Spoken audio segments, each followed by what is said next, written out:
Italian Football Podcast. Right, let's preview the Serie A action this weekend.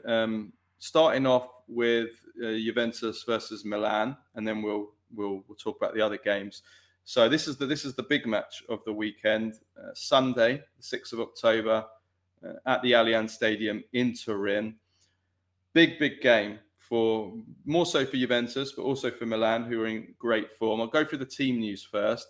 So Juventus, Miretti out, Milik out, Cabal definitely out after his injury.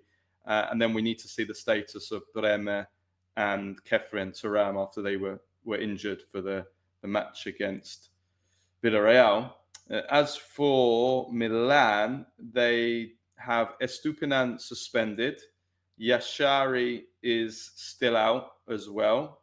And then they have to see the status of Tomori, who picked up an injury in the win against Napoli. Let's see how he recovers. We're recording this on Thursday, how he recovers in the next hours and days. Rafael Leao, though, is back, of course, from injury. He came on as a sub in the game against Napoli and created one of the best images I've seen for a long time. Did you see that image where there's 7 Napoli players chasing him on that run? And that was hilarious. There's a still of Felt it. like a school child running away from bullies.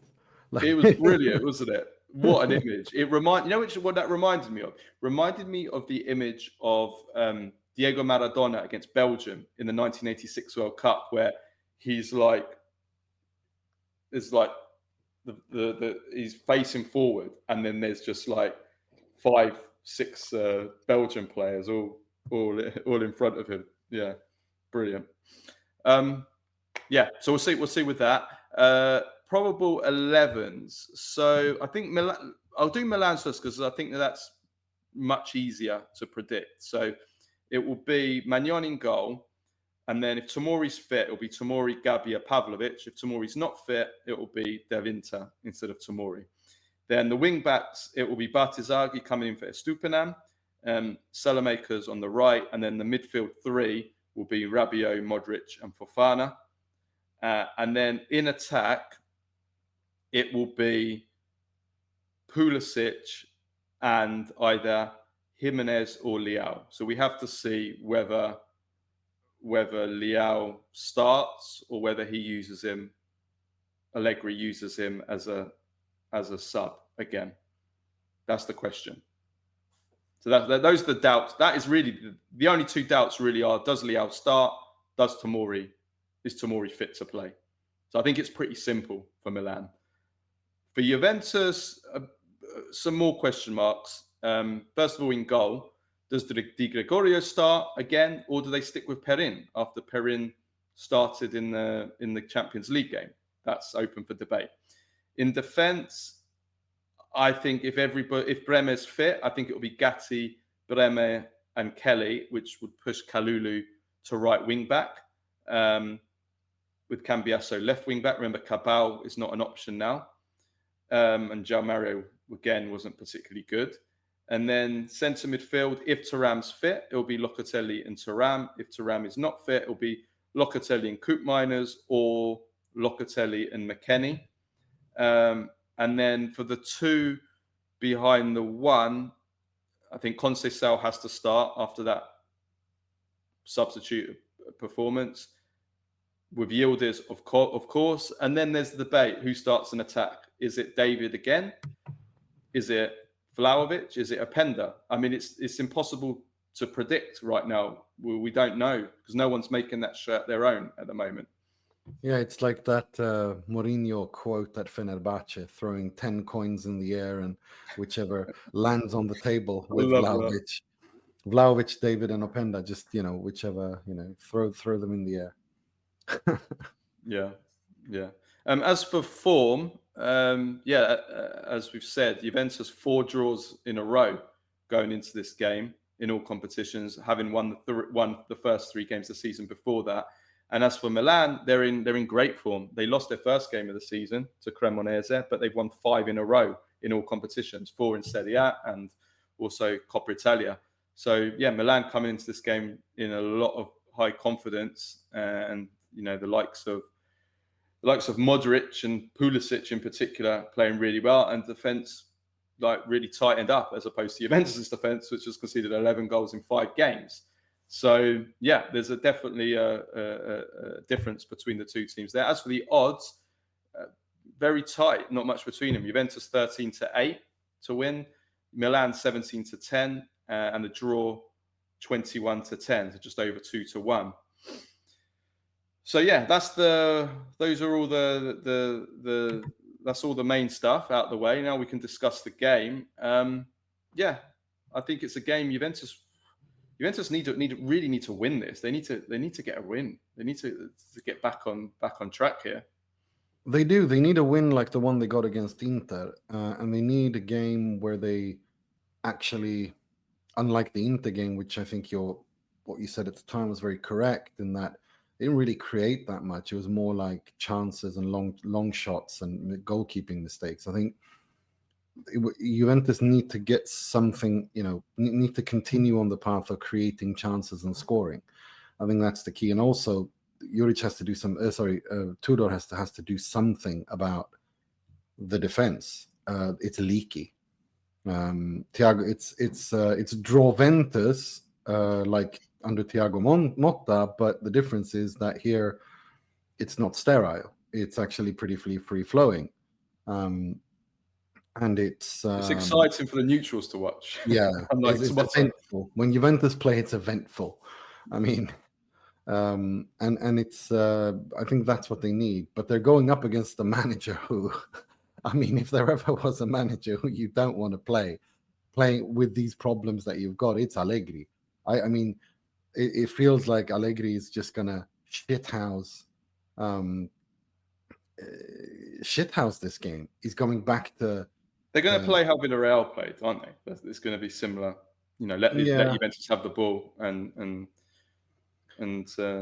pick your moments. Yeah, and Leao is hopefully going to start because he's going to be, hopefully we can see him start and see him gain to form, and it's going to be interesting to see how Juventus handle Rafael Leao and how do they handle Luka Modric. I mean, he's been so good defensively, not just going forward but also defensively. This role, this regista role, which he's interpreting perfectly, something that people forget he kind of did as well, has done at earlier stages of his career. So it's going to be interesting to see how they handle him. It's going to be interesting to see Rabiot, who I think Juventus should never let go in the first place.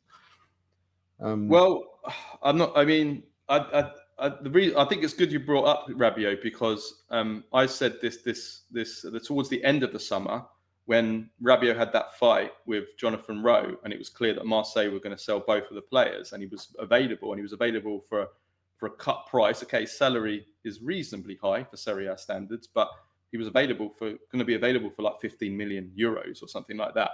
And I said towards the end of the summer, I think we both identified that Juventus don't have depth at centre midfield. No. It's basically Kefren Turam's out, and then you're in trouble. And that they needed to go out and sign another central midfielder. I think that was pretty clear. Juventus needed another central midfielder. There's talk already that they're going to look to address that in January. So that they're a man short at centre midfield. And not just a man short, but probably like a good midfielder, like someone that can play, that can start, not just a backup. And when Rabiot was available for 15 million, I think I said at the time, look, I've never been Rabiot's biggest fan. I wasn't that unhappy about him leaving. But given the circumstances that Juventus is in, for 15 million, I would have signed him. And he was offered. I think he was offered to Chiellini. Chiellini received a phone call from Rabiot himself saying, look, I'm available. Do you want to buy me? And Juventus declined that opportunity. Now, I think that was a mistake. I think Juventus really could have done with him this season. No, I agree. For me, I think it's about players that function in systems and give you some sort of sense of security. And I think Rabiot gives you that. He gives you a lowest level that is pretty high. And he's not the sexiest player in the world, but he does the job. And I think it was a mistake by letting him leave. Whether they bought him for 15 million or not, it was. I think they should have extended his contract. I think he was not the problem of Juve's midfield. And I think he's a calming influence with experience in that midfield. And now he's doing it for Milan. Well, as we say in Sweden, den enes död, den andres bröd. The death of one is bread for the other. Like, I mean, they made a mistake and let him go, and now Rabiot's back in the Serie A doing it for Allegri again at Milan. So it feels a little bit written in the stars if players like Kalulu and Rabiot have some sort of a decisive impact on this game. And of course, the Allegri returning to the Allianz, and how is he going to be met by the Juve fans, and the way that he was. Will he tear off his jacket? Will he tear off his jacket? Oh, like he did the jacket's flying. If Milan are in the jacket is flying. Did you see him? Did you see him kick the ball? Yes, I did. That was a great connection. Good kick. I tell you what. If anybody that ever watched Allegri play, he had one hell of a fantastic connection on it when he's take his long shot. Great long range shooter, Allegri. Allegri was the complete opposite that he is as a manager. He was a maverick. He was a maverick of a player. He was an attacking midfielder, kind of free roll, sort of like unorthodox, like not a system based player, fantastic player. Whereas the manager is completely opposite. I have a theory about how managers are the complete difference of what they were as players. It happens a lot. It happens. It does happen a lot. Capello wasn't really a fantasy player, but he was, again, sort of like you get a lot of players that are managers that end up being different to what they were when they were players.